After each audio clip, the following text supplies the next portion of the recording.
A lot of people are saying the Detroit Lions are one piece away, one edge rusher away from winning that Super Bowl, and this is what Brad Holmes had to say.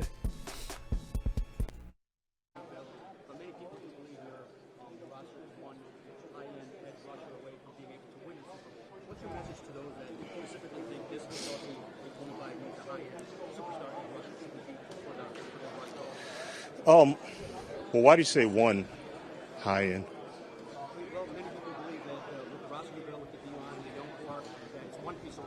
I know, but why do you stop at one high end edge rusher? Why not two or three or? Exactly. That's my point. Is, look, yes, I mean, and I'm asking that in seriousness, but also transparently letting you know, like, look, we're not just looking for one high-end rusher. Well, we have a high-end rusher now. We want to have another one? Yes, but we'd like to have 3 or 4 high-end rushers. But that's just not always the reality of what you're able to do. So it's definitely not being ignored. Look, I want to say all the conversations that I have with GMs, throughout the year when we're bouncing off each other, what you need or what we need to improve our roster. I can't remember a time where pass rushers ever been omitted. I mean, that's what everybody wants that.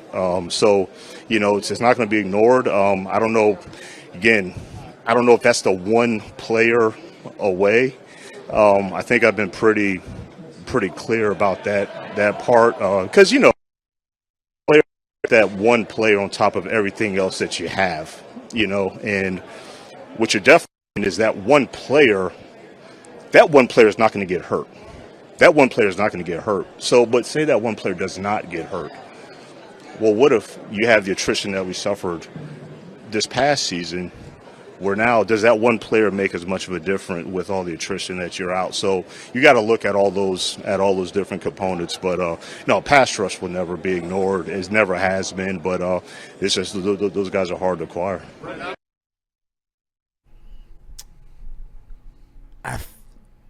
There's more to it as well. I'm gonna have Chris work on that one. To it. A little hawk to it, the way a Tard would do our guy JG. I don't think it's coming, boys. And beyond, like, just the injury thing that he mentioned, like what happens if that one player gets hurt, he was quite literally asked at the end of the press conference by Dave Burkett, so can we expect a superstar edge?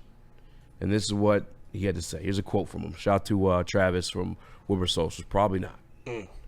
Now, it takes two to tango. And obviously today, the other GM that was on the podium was the Browns GM, and he said, I'm not even having that discussion. They're irrelevant discussions because I'm not trading him.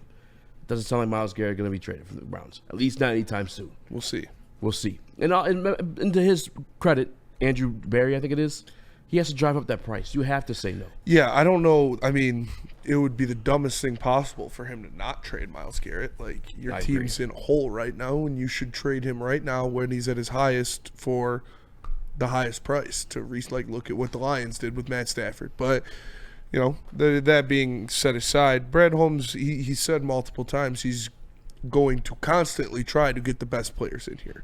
He's going to constantly try to fill positions of need, and he knows the Lions are lacking edge rushers. He knows the Lions are lacking premier pass rushers, so he's going to keep trying to do that. But like you said, it's fucking hard. They don't want to give up these guys. They don't want to. It's hard to find a Hutchinson, a Myles Garrett, a Max Crosby. Only a handful of teams in the league have those guys. So you don't want to give them up when you have them. And Brad Holmes is not going to overpay. What he considers an overpay, we'll see. But to me, it sounds like he's going to grab some bargain guys and he's going to draft. So my only issue with this, and I love Brad Holmes, like I do, I really do. He's, you see, I wear a lot more Lions shit than I wear anything else on the show because it's my favorite team my entire life. The injury comment he made, he said, "What happens when that one player gets hurt?" And my only issue with that, Brad, is how is that your line of thinking when you then go and hit free agency and the guys you acquire half the fucking time are hurt and or injury prone? Like, we're kind of putting ourselves in these situations. I was a big believer in Emmanuel Mosley, even after the injury. You and I got a screaming match about it. Yeah. Gave him another opportunity. What happened? He got hurt. He didn't play at all this season. I think he played like 2 or 4 snaps. if anything. Yeah. Freaking Marcus Davenport, a guy that I liked when healthy. And I honestly would bring him back at like a affordable contract. Fucking 2 games, dude. Yeah, you're just doing it to yourself. You're doing like don't sit here and tell me I'll get that one guy, but what happens if that one guy gets hurt? When you're fucking everyone you're bringing in are guys that get hurt. Yeah. Time and time after again. That's my only beef. And the other thing too, that applies to everything. We know that from fucking first-hand experience this past season. Anybody can get hurt. That doesn't mean you don't take the chance. That doesn't mean you don't take the big swing. With great risk come great awards. Yeah. Look at the Philadelphia Eagles. I highly respect Brad Holmes, and I love Brad Holmes. He knows a lot more about football than I've. But I have said this about anybody in any situation that ever involves sports or players. That is the weakest argument you can make out of anybody. What if he gets hurt? What if anybody gets hurt? What if everybody gets hurt? So you never should sign any players because everybody could get hurt. So I don't want to hear that argument out of anybody. And I don't think Brad Holmes meant it like that. But no, I think he's going to do his best to go out there and to bring in players that he thinks will benefit this team the most. And if Myles Garrett or Max Crosby isn't the pick, then we ride. I think, this team could have won the Super Bowl last year if they stayed healthy. After all those injuries happened, after Aleem went down, after I said that it's too much and they're not going to win a Super Bowl. And I caught slack for that, but it's what happens. Like I said, the Eagles had 21 of 22 day one starters playing in the Super Bowl. That's how you win in this league. It is a battle of attrition. You have one of the best rosters in the league right now. If you stay healthy for a majority of the season, you have a better chance of winning the Super Bowl than a vast majority of teams, and that's what it is. Would trading for Myles Garrett make that easier? Would make that road better? Would be able to supplement if some other injury happened? Yeah, that would definitely help. But it comes down to staying healthy. Get ready to hear this. Oh, it's interesting. Nope, that wasn't it. Jesus Christ. Horrible, horrible, horrible. Damn it. All right, get ready to hear the sound of the draft. That's basically what it is. There we go. Brad Holmes is going to trade up for a first-round defensive lineman. That's what this proves to me. Him coming out and telling you he's not going to go out and get it from outside of the organization. He's going to bring it in via the draft.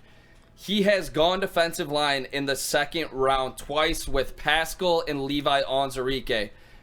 I can easily say both those guys did not turn out to be stars in any way. They're second-round defensive linemen. I think he knows that now, and he will adjust to the strategy and now go up in the first round and get one. We saw him trade up for a cornerback in Terrion Arnold last year, but he didn't get uber aggressive and go up and get a guy like Jared Verse that I know everybody loves in this room. But I think this year is the year that he does go up and get a first-round defensive lineman in a trade-up in a guy that he falls in love with. I don't know if it's going to be an edge. I don't know if it's going to be interior, but I do know he's going to bring in a dog, a guy that he falls in love with during the draft process.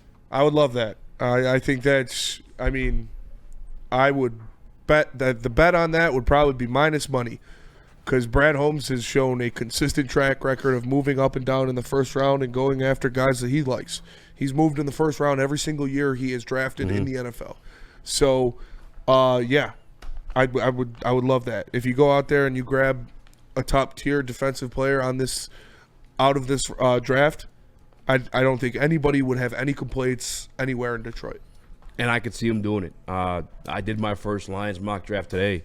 Maybe I'll send the graphic to Chris at some point, but that's exactly what I did. Because he believes in himself to be able to find a Myles Garrett in this draft. And if you're not going to pay a guy in Joseph. Free agency, you have to move up and grab him in the draft. Yeah. And there's some guys in the draft class I think could be that, at least conforms to the stuff that they like, the bigger defensive ends. We'll go with that when we pull up the mock draft, but I think he should. I think he will. And at the same time of him having faith to get guys early and giving up draft picks to do so, he has faith in himself to find some depth pieces later, like a Mahogany, like a Wingo, like a Malcolm Rodriguez, where he's continuously hit in late rounds where he can give up a second rounder, give up a third rounder, and still hit on players late. So I believe that's why the draft season is so much fun for us right now, is because we know he's going to get aggressive, and we know late in the draft there's going to be at least one or two guys that you can ultimately rely upon if somebody goes down, if he needs to make a play. And if you're talking about, because he mentioned it specifically too, like, why just one? Why not two? Why not three? That sounds like a draft experiment than it does going out there signing 2 to 3 guys.